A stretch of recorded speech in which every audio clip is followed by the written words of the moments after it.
Добре дошли в ръководството за активиране на GStarCAD Standalone License. Активиране при стартиране. Когато стартирате GStarCAD за първи път, ще се появи прозорецът Activation. Изберете версията на продукта и щръкнете върху Activate.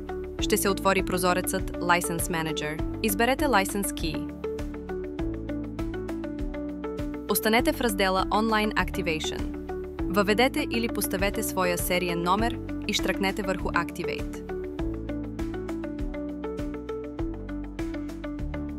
Вашият лиценз вече е активиран. Затворете софтуера и го рестартирайте, за да започнете работа. Ръчно активиране чрез менюто Help. Отворете GStarCAD. Щръкнете върху раздела Help и изберете Register. Изберете License Key. Изберете вашата версия на продукта. Уверете се, че се намирате в раздела Online Activation. Въведете или поставете серийния номер и щръкнете върху Activate.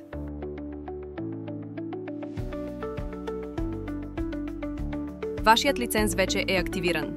Затворете и отворете отново софтуера, за да приложите промените.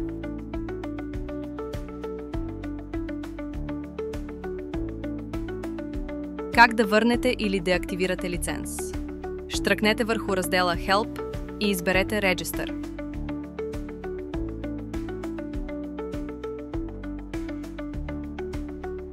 Изберете активния си лиценз от списъка. Щръкнете върху Return, за да деактивирате лиценза.